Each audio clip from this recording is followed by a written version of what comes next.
Olá, meu nome é João Pedro, sou estudante do curso de Processos Gerenciais no Instituto Federal do Rio Grande do Sul e trago aqui um estudo sobre o artigo que trata sobre as origens e a gênese do Plano Collor na cadeira de Economia Brasileira. Em resumo, o Plano Collor, ele foi implementado em março de 1990 e ele envolveu um bloqueio da liquidez de grande parte dos serviços financeiros, de poupanças e reservas de muitos cidadãos brasileiros. As origens deles, ela está relacionada ao fracasso de políticas de estabilização anteriores, né, especialmente ali dos choques heterodoxos, que foi do governo Sarney.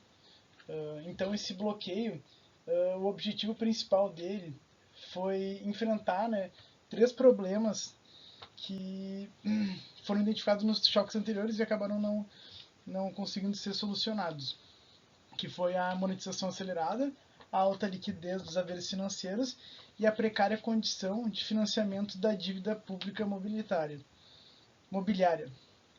O debate, sobre esses problemas, ele apontava para a necessidade de alguma medida não convencional para conseguir solucionar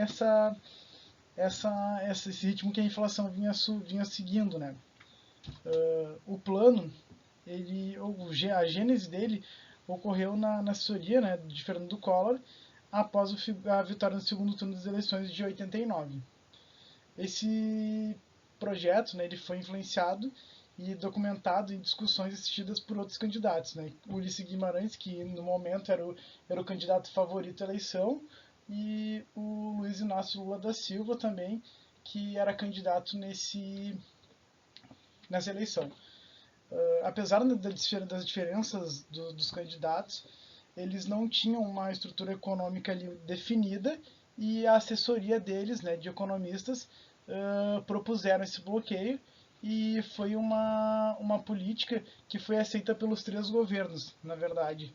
Só que o vencedor dessa eleição foi o Fernando Collor e ele que acabou aplicando, essa política. O nome desse plano, é o plano Brasil Novo, mas ficou conhecido como o Plano Collor, devido à repercussão que ele teve, e foi considerado também uma das medidas mais drásticas de intervenção do Estado na economia. Então ele não foi improviso, ele foi um estudo que foi resultado de debates econômicos que foram feitos anteriores e foi uma resposta muito forte à inflação e fracasso de algumas políticas estabilizadoras anteriores que não estavam tendo sucesso, que ele teve acúmulo também de reservas internacionais em 92 que acabaram permitindo implementar esse bloqueio de ativos financeiros. Então, como se chegou a esse plano?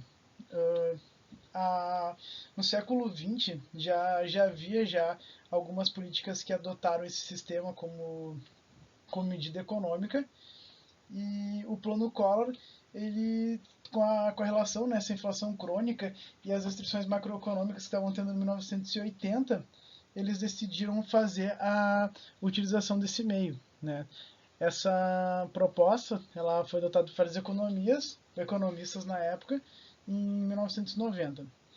As medidas deles eram diversas, como política, rendas, finanças, então ele tinha várias políticas juntos, porém até o artigo ele traz muito sobre serem políticas mais normais, assim, que não teriam um impacto tão grande nessa relação. Mas o fator principal, que o texto traz, que até foi a política adotada, foi o bloqueio da liquidez, Esse debate sobre a inflação elevada, foi um dos assuntos mais discutidos nesse momento, e ele é marcado pela inflação elevada que tinha e as políticas que seriam viáveis para esse processo de estabilização dessa inflação, Então, a equipe econômica do governo chega então à decisão de implementar esse bloqueio. O artigo, ele traz como objetivo principal identificar essas origens da proposta do bloqueio da liquidez e tentar esclarecer como e quando os autores chegaram a essa decisão, então, de fazer essa aplicação prática dessa política. A medida, então, provisória é essa 168 de 90, né? Que depois virou lei, 8.024, também em 90, e traz as principais características do bloqueio, né, implementado no plano Collor, que afetou os principais haveres financeiros da população, exceto o papel moeda em posse do público, né, do governo. O foco justamente era o bloqueio da população, os órgãos públicos não tiveram esse bloqueio. Os valores bloqueados, né, em cruzados, eles foram recolhidos no Banco Central, há uns juros, então houve uma correção monetária, né, daí foi feito depois a restituição de forma parcelada, também teve a troca de moeda nesse meio, então eles tiveram correção e depois foi estornado, porém não na medida, né, do que esse dinheiro valia, no caso, né, que após um ano, dois, a gente sabe, após estudos, né, a questão da inflação elevada, de formas que vai evoluindo, esses valores não tinham mais a correlação exata do que realmente foi tomado naquele tempo, né. Então, os bloqueios de liquidez, né, e as políticas de estabilização faz parte de políticas que fazem essa restrição à liquidez dos ativos monetários e financeiros, que é restringir a moeda que tem no mercado disponível, né? E essas restrições, né, elas assumem várias formas, como desvalorização nominal, alongamento compulsório de prazos, bloqueio temporário e até mesmo repúdio e anulação.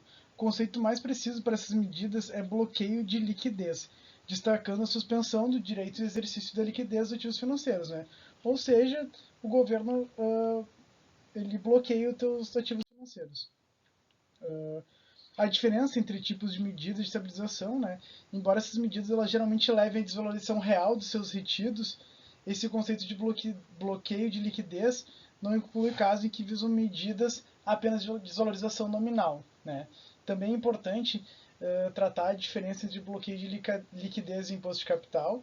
Né? Esse último busca receita significativa para reduzir a dívida pública e financiar gastos públicos extraordinários. O bloqueio da liquidez, ele muitas vezes contém elementos de imposto de capital e as medidas de consolidação ou conversão de força da dívida pública, geralmente que envolve esse bloqueio da liquidez.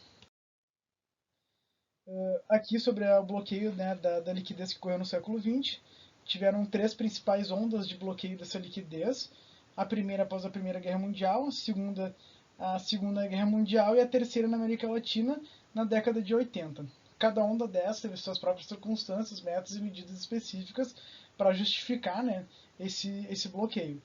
Na América Latina, então, o Plano Collor e o Monex argentino foram exemplos de bloqueio de liquidez na década de 80.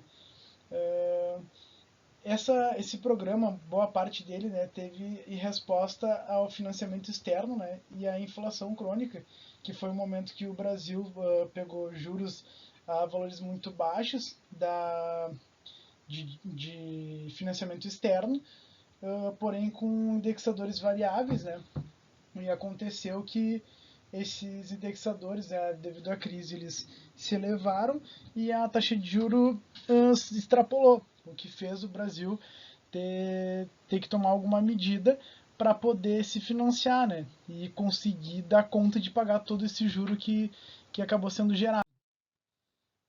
O contexto do debate econômico, né, o Brasil estava focado, né, em controlar a inflação que estava elevada no momento devido a toda essa aceleração monetária, né, a todo esse momento que ele vivia. Três grandes problemas desafiaram esse debate: foi a monetização acelerada, a demanda agregada, a desinflação abrupta, a alta liquidez dos ativos financeiros, que é a moeda indexada, e o rápido crescimento da dívida mobiliária interna, com fragilidade no mercado monetário. A restrição externa, devido à crise da dívida externa, agravou os problemas fiscais e financeiros do setor público. Então, o que acontece?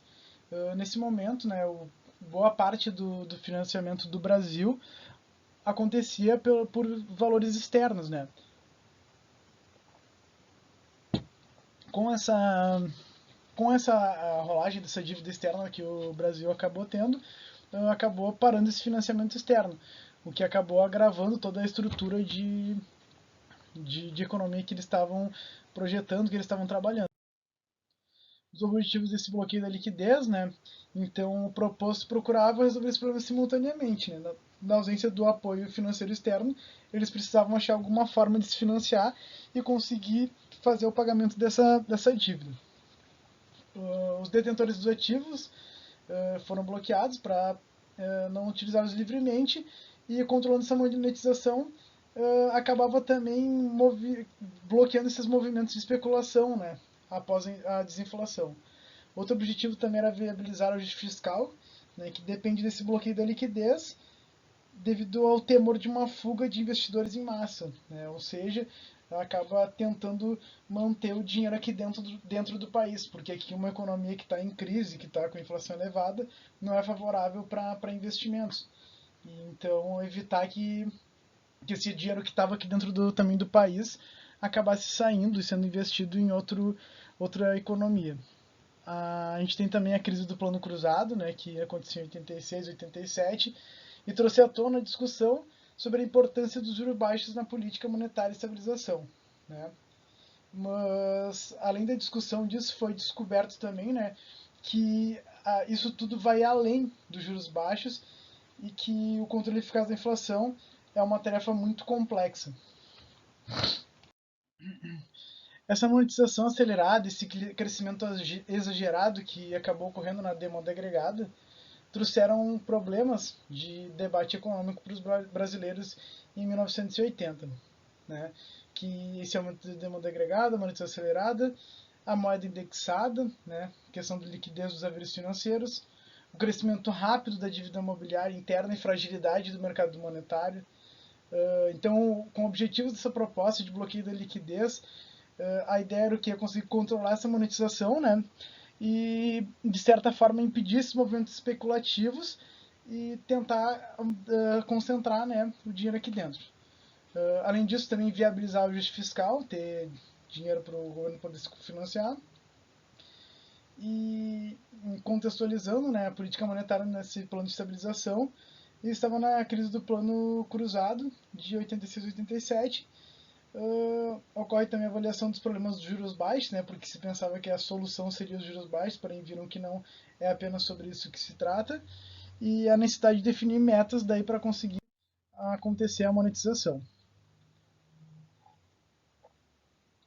Aconteceram também dificuldades para conseguir controlar essa monetização, né, e definir qual seria então a taxa de juros adequada, e conseguir entender esse impacto distributivo de súbita estabilização de preços. Tu vem de um mercado onde os produtos o tempo inteiro alteram de valor, né, acabam tendo uma oscilação muito alta, e no momento que estabiliza também, o mercado em si não está preparado para isso, né? Então acaba tendo a tendência do aumento imediato de consumo desses produtos.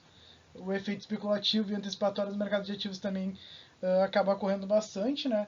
Porque quando tu vem numa crescente de valores e tal, cara, estagnou, vamos comprar, porque vai voltar a subir, né? Era o sistema que eles estavam acostumados naquele momento. Também tiveram alguns outros fatores que acabaram influenciando a monetização acelerada, que foi essa mudança de hábitos financeiros, né, nos anos após a alta inflação, e impactos de incerteza e falta de confiança na estabilidade econômica. Um país que vive num sistema de inflação econômica muito alta acaba não gerando confiança nem para investidores nem para a própria população. A liquidez dos ativos financeiros, né, e a moeda indexada, né, então trata de problemas da liquidez excessiva, destaque para preocupação com esse volume então que havia crescente de haveres financeiros de liquidez imediata.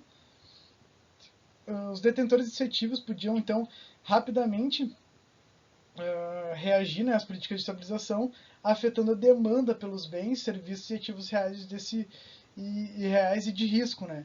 Então, essa liquidez na visão deles, naquele momento, era uma coisa que era muito, muito perigosa ali, pela questão de poder ter alterações muito rápidas e eles não conseguirem acompanhar e acabar atrapalhando esse sistema que eles queriam de estabilização.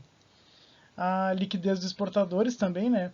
Eles podiam escolher um momento adequado para liquidar o câmbio, afetando as expectativas e acaba induzindo também esses movimentos especulativos, que acaba criando esses desafios para o Banco Central, que estava tentando ali regular a taxa de câmbio nesse momento. Teve também ali a questão do crescimento dos haveres monetários indexados, né? O crescimento dos ativos ocorreu a partir de 70, devido à percepção, né, do risco cambial e a inflação em alta. Também houveram tentativas de manipular, né, ou prefixar esses indexadores, que acabaram contribuindo para esse enrijecimento da indexação. A moeda indexada, né, então ela surgiu esse conceito da moeda indexada com ativos financeiros de curto prazo, com indexação garantida e liquidez, que eram assegurados naquele momento pelo Banco Central. O controle de massa de moeda indexada, ele tornou-se um desafio, porque a fuga desses ativos ela era vista constantemente, né, um constrangimento à ação do Banco Central. Temos também a política monetária de juros, que para manter a estabilidade de juros, o Banco Central ele acabava atuando por meio desses títulos públicos, a taxa de títulos públicos federais, elevando dessa forma dos agentes econômicos, reduzindo a demanda por crédito e limitava a eficácia de outros instrumentos de política monetária. Essa indexação de juros, né, o Banco Central passou a indexar esses juros no plano, né, que foi o plano overnight, que eram operações financeiras que os bancos realizavam de um dia para o outro no mercado aberto, com expectativas de inflação corrente, que sinalizava a elevação contínua dos níveis inflacionários deles, né. Os desafios da eliminação da indexação era então suprimir a indexação de forma abrupta e que acabou se tornando um problema devido à resistência e o temor de fuga dos aplicadores financeiros ali. Um programa gradualista, né, ele acaba preferindo a prefixação dos juros, mas acabava enfrentando desafios sobre desagradasse, né, os aplicadores que detinham esse capital. E aí surge então a necessidade de bloquear a liquidez para poder estabilizar a economia e desindexar, né, que era vital bloquear ou reduzir a liquidez das aplicações financeiras. Né. O sucesso do plano real ele acabou só sendo possível devido ao elevado volume de reservas externas, né, que eles acabaram conseguindo com esse projeto. O crescimento da dívida interna imobiliária em condições de financiamentos precários, né, o tamanho da dívida pública interna, ela representava cerca de 21% do PIB entre 86 e 89, de acordo com opiniões, né. Alguns argumentavam que esse risco de descontrole estava muito relacionado, principalmente, ao temor de uma moratória e a possibilidade de fuga desses investidores. Essa precária condição de financiamento, né, sobre o grupo de opiniões, era mais pessimista e destacava três principais problemas que eram relacionados a essa dívida: o tamanho em relação aos haveres financeiros totais e as condições precárias de financiamento e também o encurtamento do prazo de vencimento. A rolagem diária da dívida ela dependia do apoio do Banco Central às instituições financeiras que mantinham os títulos. A dívida, então, com lastro de moeda indexada, tornou essa dívida interna imobiliária vista como o lastro de moeda indexada, conferindo liquidez aos agentes econômicos, que acabava possibilitando então a transferência das expectativas inflacionárias para os preços e abrir a possibilidade de fuga desses ativos reais, né? Então surge a proposta de conciliação e alongamento compulsório, que foi uma proposta que consistia em consolidar e alongar compulsoriamente o prazo de vencimento dessa dívida interna. Essa medida então ela tinha a visão de desafogar essas finanças públicas, evitando então esse repúdio da dívida. E como é que eles sugerem isso? Então, através do bloqueio de aplicações financeiras. A consolidação, então, ela acaba implicando no bloqueio de aplicações financeiras lastreadas em títulos públicos, né? E a forte concentração da liquidez seria minimizada e a liberação de recursos retidos pela criação de mercado secundário para os títulos de uma dívida fundada, né? Então acaba conseguindo dessa forma controlar de uma forma melhor essas oscilações do mercado, pelo menos no projeto econômico deles, né? Então essa gênese da opção de bloqueio da liquidez, ela trata então o que como principais questões, né? Então uma falta de um documento oficial, que não existe uma versão oficial desses objetivos, estratégia, diagnóstico por trás desse bloqueio que foi feito. Os documentos que estão disponíveis eles são muito sucintos, os registros são de discussões, não tem discussões prévias sobre esse assunto em equipe da elaboração desse plano.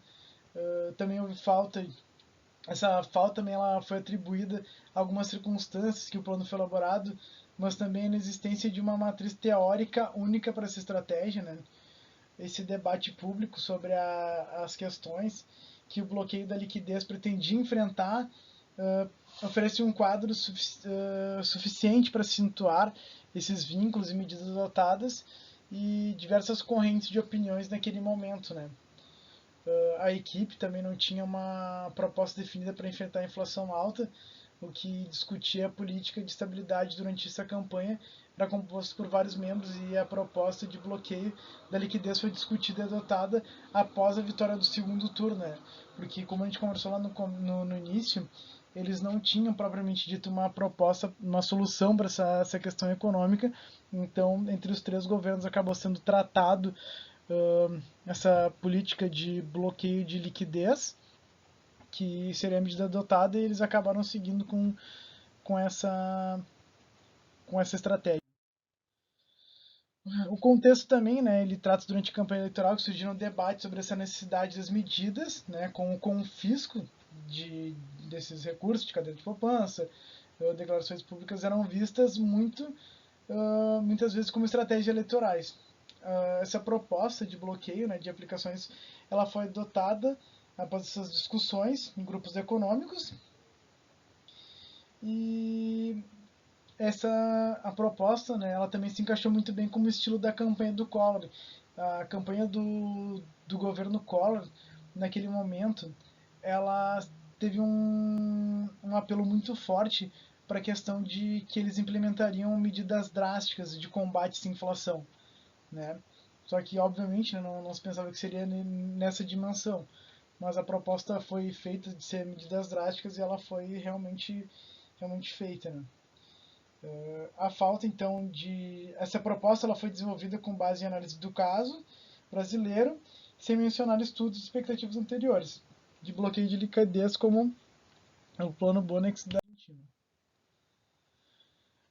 O texto Beluso e Almeida, que é publicado em 1990, ele traz uma análise que consiste nessas medidas iniciais do Plano Collor e seus objetivos, servindo como base para a elaboração do plano. Tá? Os principais objetivos da reforma monetária proposta incluíam a restauração do controle estatal sobre as moedas, a preservação dos direitos adquiridos e a recuperação da eficiência da política monetária, né? Os autores também destacam a ideia de calote da dívida interna e propuseram uma reforma monetária que não terá sistema de indexação nem as regras do sistema financeiro, porque boa parte da implementação desse projeto acabou se dando pela necessidade de pagamento dessa dívida externa que o Brasil acabou entrando com esses indexadores da taxa de juros, né? Foi um momento de muita especulação interna, né? Que alertava sobre um período de especulação e apostas nos mercados financeiros durante a transição para a nova moeda, enfatizando a necessidade também do controle estrito dos fluxos. As considerações finais, então, trazendo um pouco uma síntese do que a gente tratou ao longo dessa apresentação, né? O bloqueio da liquidez dos ativos financeiros então, aconteceu em 1990, pelo presidente Fernando Collor de Mello, que foi uma resposta às dificuldades econômicas dos anos anteriores, né, de inflação, que os governos acabaram não conseguindo trazer essa solução, né. Ele propôs através do Plano Brasil Novo, que ficou conhecido como Plano Collor, que trazia esse bloqueio de liquidez, que trazia semelhanças a medidas anteriores do século XX. Né. A decisão, né, de implementar esse bloqueio foi tomada em sigilo por um grupo reduzido de pessoas motivada pela descrença nas alternativas anteriores. Né. Então, para que era para combater a hiperinflação, que no caso, obviamente, né, não teria o efeito necessário se não fosse em sigilo, porque senão todas as pessoas também iam acabar retirando os valores e não funcionaria a questão da liquidez que eles estavam querendo atingir com esse bloqueio. Então a análise do plano ela não deve ignorar o contexto, que é a época, né, o mais importante, obviamente, muitas pessoas foram prejudicadas, mas entender o contexto que o Brasil viu naquela época e qual a natureza da reflexão, né, que os economistas naquele momento passavam para conduzir. Então esse plano ele foi discutido por assessoria de outros candidatos também, né, incluindo Lula, Ulisses Guimarães, e pelo que traz o artigo, ele diz que qualquer um dos governos que tivesse assumido naquele momento teria adotado essa mesma política. E esse plano Collor, ele incluía medidas econômicas gerais, né? Ele acabou sendo ofuscado pela medida drástica, que foi esse bloqueio financeiro, mas ele também tinha outros indexadores que até pela literatura do artigo, ele traz também como se fosse uma questão de apresentação para poder ofuscar um pouco também essa questão de qual era o enredo desse bloqueio, qual era essa medida drástica que o governo prometia naquele momento. Muito obrigado. Qualquer dúvida, fico à disposição.